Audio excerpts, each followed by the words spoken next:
What's up and how are you? This is Sean Nevels, your host for the Shape America podcast. And this is our EDI segment, series 1 on the topic of what is social justice. And I bring from the free state of Maryland, Dr. Troy Boddy. Dr. Boddy is recently retired Director of Equity Initiatives at the Montgomery County Public Schools. And I know we've had a couple other hosts on from there. So we're glad to have another perspective coming out of the Maryland area. So Dr. Boddy, real quick, tell us, tell the audience, tell the listeners who you are and your journey basically through educational equity. All right. Well, it is so good to be here with Shape Ed today. And just a little bit about my journey. It's been actually a wonderful 30 years. It hadn't been easy, but it's been a good ride. And all started with me being a first grade teacher, started in 92 and worked at a real innovative school where I taught kindergarten through 3rd grade eventually. So it was like concept of the one-room schoolhouse. And so that really is, and it was in a community that was mostly students from the Caribbean, Africa, and Central America. So that really got my eyes to begin opening about other people's cultures and how they walk through the world a little bit differently. And made me reflect on myself and what I brought in from a middle-class African-American perspective. So, from there, I was a specialist in central office, doing professional development, an assistant principal, eventually a principal for 5 years at an elementary school. And then most recently, for the last 11 years, the director of equity initiatives for Montgomery County Public School System. Where I was responsible for looking at policies, practices, and teaching and learning through the lens of equity and helping other people to view the work through that lens. So that's me in a nutshell. Okay. So to kind of start off our conversation and our topic here, and this kind of goes back to our pre-recording and everything, but let's start this conversation with the George Floyd incident, which basically for a lot of people kicked off kind of the surface work of equity in their organizations and their schools. So start me there and kind of where you were at during that time. So I am not going to lie, this work is heavy. So being a teacher or educator is heavy in general. There's a lot that's asked of us. It is not easy, as it looks like on TV and movies, and this work is really heavy. So I used to always tell new staff members when they came on the team, get yourself a hobby, exercise, because this work can then consume you, because you start to see all these things that you never noticed before. Racism is kind of everywhere, and so in leading this work and being a person of color and, African-American male, George Floyd hit me hard. And it hit me, I just remember that day, and I had my TV on and I saw a Black man being lynched basically in front of the world on my TV, just as many people did, which then, is why there was this great awakening to things that people have not necessarily noticed around them.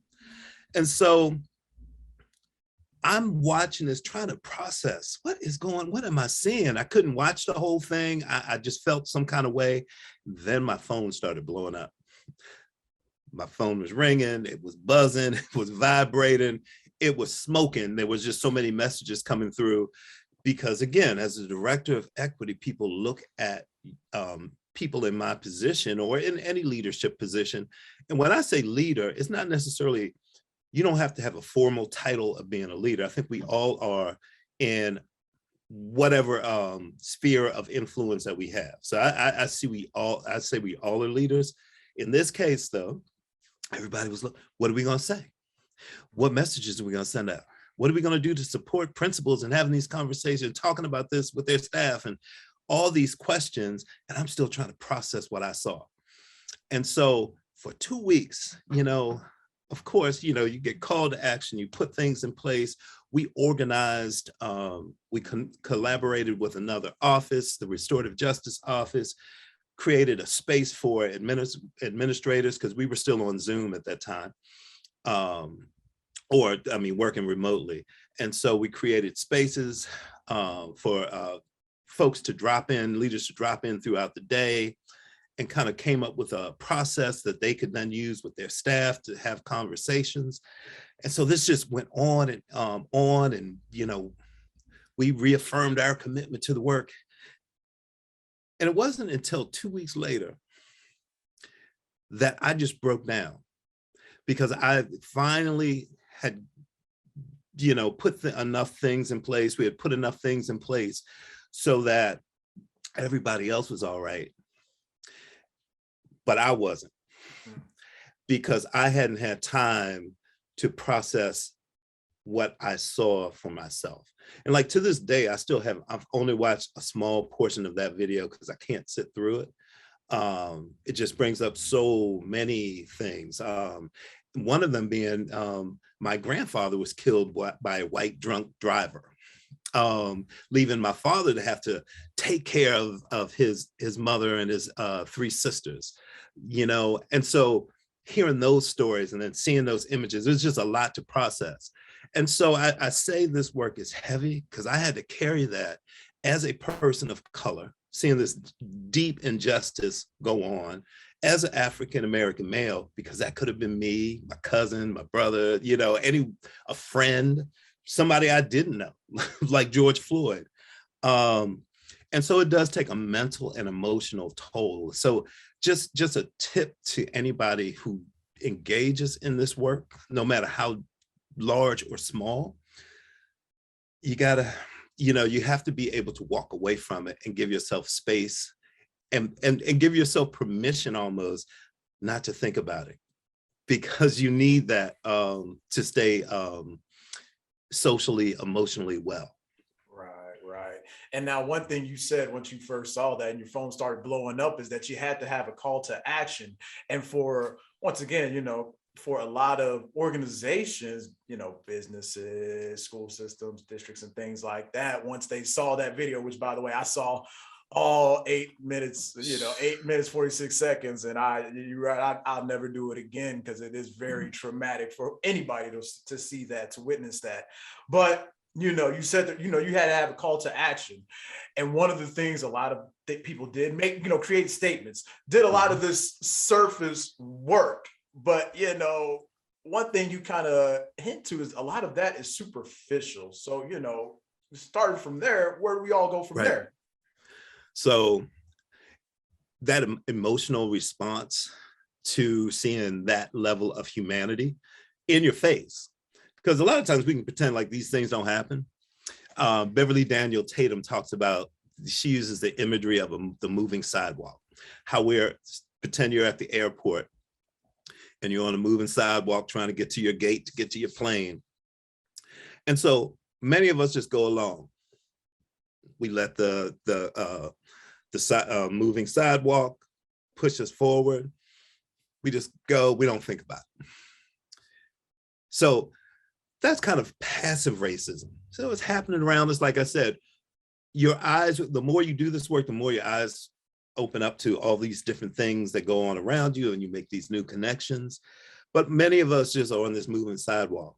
Now, there are some of us who are pushing past people because they feel that they have to get to their gate before everybody else, or they're late, or whatever their reason is.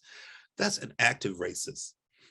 And so I'm walking faster than the moving sidewalk to move past folks, to get in front of them.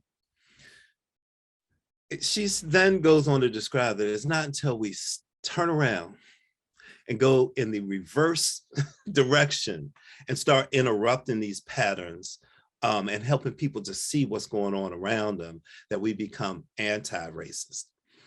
And so a lot of the work that was a result of, you know, all these companies, like you said, have these mission statements. We're committed to anti-racism. We're going to, I believe one of the only companies who followed through, I was reading an article a couple of weeks ago that followed through on their commitment to do something to be supportive of the African-American community was Netflix. They said they were going to invest in Black institutions.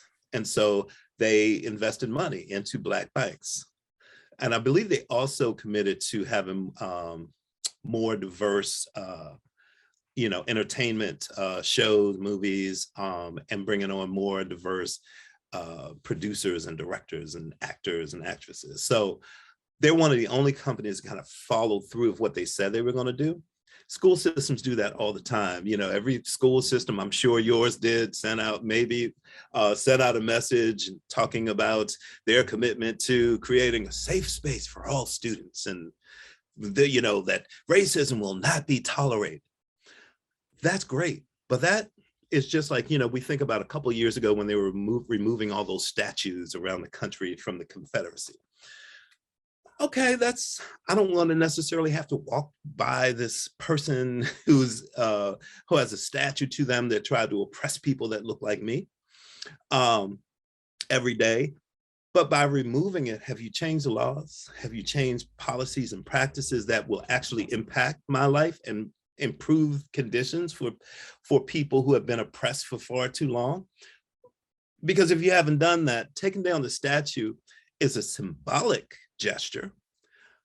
But really, at the end of the day, I want some laws, I want some policies, I want some practices to change so that there's lasting change.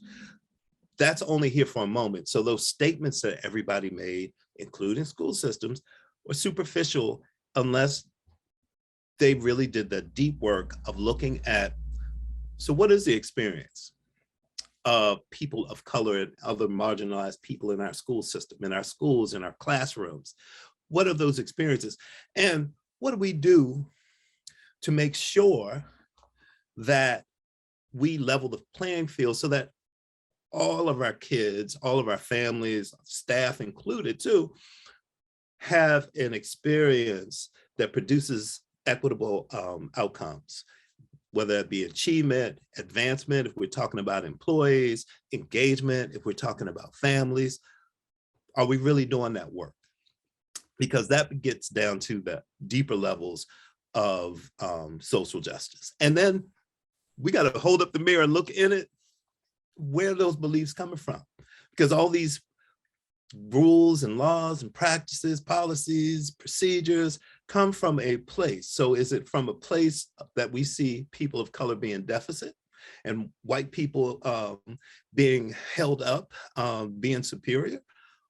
Or are they really rules that benefit everyone? Right. And that goes, and I want to say that you actually, with, part of our group with the EDI committee, did a presentation with Shape Maryland, and you're kind of getting to that right now, and that's the cultural frames of reference, right? And there's three different levels to that. Can you tell our audience about those frames of reference? So we have surface level, again, where we just visually, I make an assessment of you. So you're a Black male, I'm going to attach whatever meaning I have, whatever that means to me, I'm going to attach that to you. How you dress, how you wear your hair, how you speak. So it's those observable things. Kind of like just kind of like dress code policies that people right. Okay. Right. And who do they impact more? Which groups? Because dress codes impact certain groups of kids more than others, and genders. Because girls, there's just a whole laundry list of ways in which they can violate the dress code, and as compared to boys. And then we throw race in it, and there's certain ways in which different groups, show up. Right. And that becomes an issue. Yeah. And then to class, I think about it as, as far as physical education goes is, I used to be tight about my dress code policy, but there were kids, that didn't, whose families didn't have the money to get them the outfit to be, the clothes to be active in the space and in the class and everything. So I kind of had to really evaluate that. And I was like, do I really take points away from a kid who doesn't have tennis shoes? Are they still are they still doing what's asked of them for the day? Are they reaching these standards and all that? So yeah, I just want to throw that in there. Go ahead.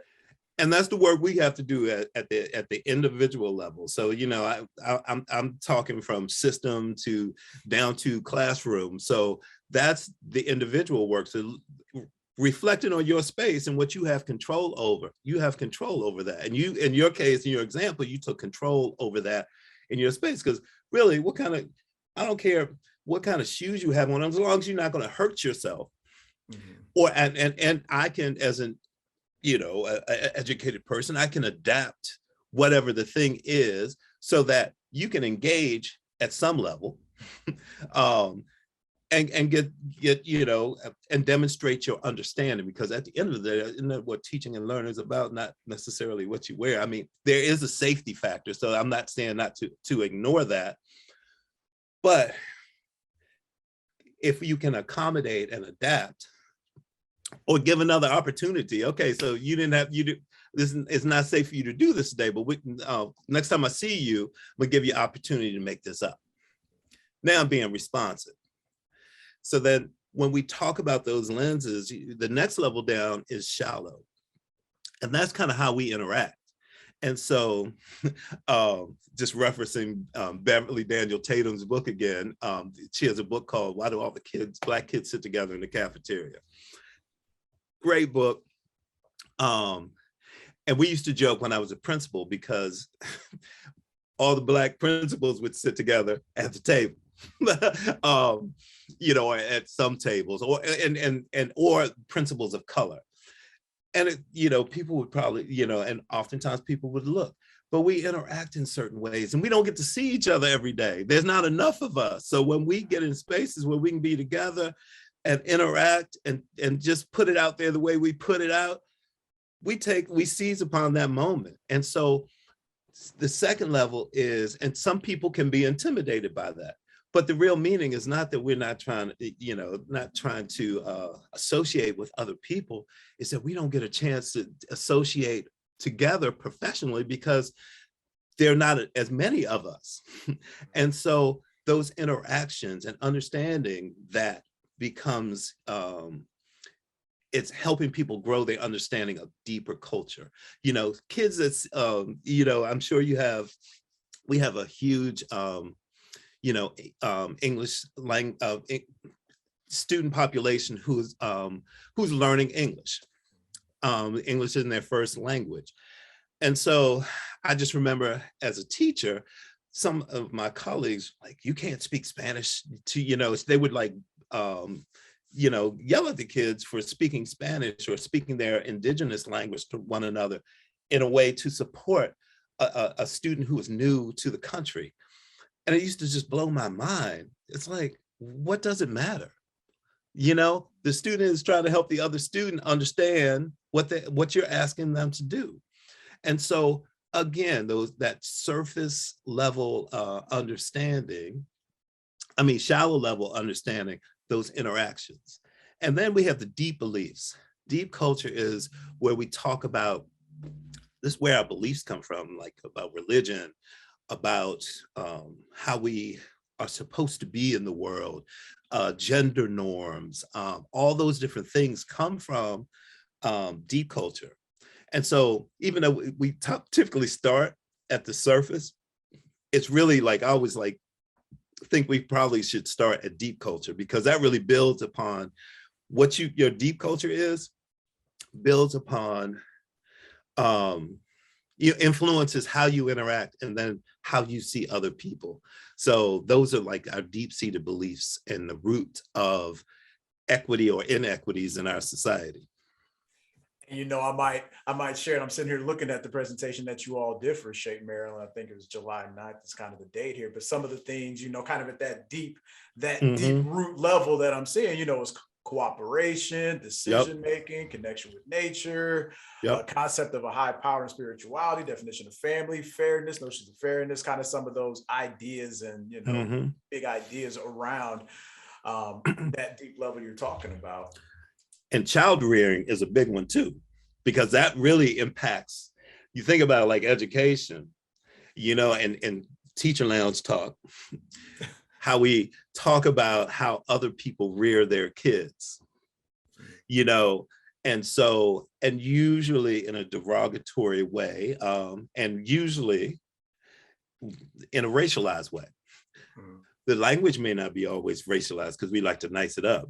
But when we really dig down to who we talking about, whose mama we talking about, or whose daddies we were talking about, and the assumptions we make, that is really, and we talk about discipline, and we talk about the expectation that parents have to sit with their child for 5 hours to do this meaningless homework we give them, and those kind of things. And we make judgments about that. And we make then judgments about the family. We make judgments about the child. And then that becomes the way we interact. So we don't have the expectation. They're not going to do that. Their parents aren't going to take the time, or their mom's not going to take the time, or their dad is not going to come up in here or sit at the table and help them with this. My expectations are gone. And then we go to the surface level. So any kid that looks like that, or I perceive that comes from that same space, I'm gonna have the same expectations. And that's how it all plays out in our spaces. So whether we're talking about our classroom, we can talk about our school, or we can talk about our school district or larger society. That's kind of how these things interplay.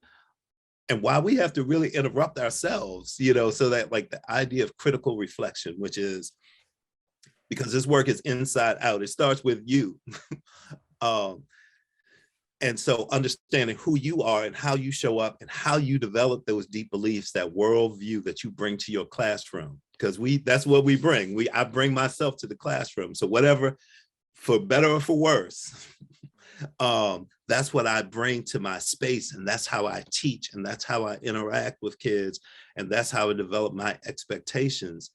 And so that's continuous work we always have to be doing to grow ourselves so that we can interact better with people who have different experiences. That's good stuff. So one more part of this I want to bring up, because, we talked about it once again, and that was because we're dealing with just a lot of teacher strain in general, right? And our teachers, once again, I will always say, are our frontline workers for these students. And more so, even more than, August 2020 coming into July, August 2021, and having to come back from all of this, these images we're seeing of social justice, and on top of the pandemic and everything else, and we're back, and now we're dealing with this strain, just this teacher strain. Kind of, let's end the conversation, Dr. Boddy, with you talking a little bit about that, because you've even shared your own, you shared your own story about it. And gave some, hints to what teachers can do for themselves. But, kind of go into that for us real quick. So there's just so, and one of the things that I was looking at, an article that some of our student members of our Board of Education wrote for a local magazine. And just the comments, which I typically don't read. I don't read the comments because people just say whatever they want. Doesn't have to be factual, and that's kind of the world and space we live in. Everybody's an expert. So one thing, don't read the comments. But it was really, what alarms me is the level at which. So there are a lot of people who appreciate what educators do. A lot of people. And being in that space of COVID, people had even a greater appreciation for how educators showed up for their kids. But then there's another side, and it's the same people that existed before, who you can never do anything right. Everything has to be the way they see it. So one of the things is you just have to really know that you're creating the conditions for your kids to thrive. and understand that everybody's just not going to agree with you, and be all right with that. I think as teachers, I remember, being in the classroom, and that's one of the things I've never forgotten. No matter how far up the ladder I've gone, I never forgot what it was like to be in that classroom with my 30 kids. And so even though I might have to deliver messages that I know folks are going to go and curse me out, and question and those kind of things, I try to remember how I would have wanted to hear it. And so that's the way I try to deliver it. And so I just say, if you are doing the work, because teaching, again, like I said, is a heavy, heavy lift, that you're creating a space where your kids are really enjoying learning, can show up in the skin they're in, or from whatever zip code they come to you, that you are instilling that wonder, that enthusiasm to do the work, whatever that is, then know you are making a difference. The challenge, the other challenge with education is you don't know, and this is like cliche, you don't know the impact you have until years later. I recently connected with one of my favorite kids, and she is doing well. She's in New York. She was always a little shy, quiet young lady, and just out of the blue on Facebook, she sent a friend request. And she just had, she has a little 1-year-old. She's doing well. And she talked about things that I did in the classroom that she still remembers. She's like a mid-30s now. And it's crazy. I was like, I don't even remember that. The influence that we have. And that's what we have to remember. It's like, you are making a difference. Not everybody's going to see it, appreciate it. And you got to be all right with that. As long as you know you're doing the right thing, and really, just creating that space where kids have access and opportunities. And sometimes it's hard to see beyond what's in front of you today. But that's the magic of teaching. You got to look beyond what's in front of you this second and say, hey, that could be the next president. That could be the next engineer. That could be the next social justice leader. And so that's what I will give. It's that hopefulness, that belief that you can make a difference. And not everybody's going to see it right away or right now. And we have to be all right with that sometimes. Beautiful. And on that note, ladies and gentlemen, that is Dr. Troy Boddy. I know you're a part of the Bond Project with Dr. Howard and Dr. Katie Smith we had on. Is there anything, your social media, anything you want to share that you got going on as a retiree before I let you go? Well, I'm starting my own little company, the East Coast Racial Equity Group. Still building it out, but taking all that I've learned over the years and using it to help other people kind of engage in this work, and help, guide them and set the stage so that they can be successful and learn from my mistakes, our successes.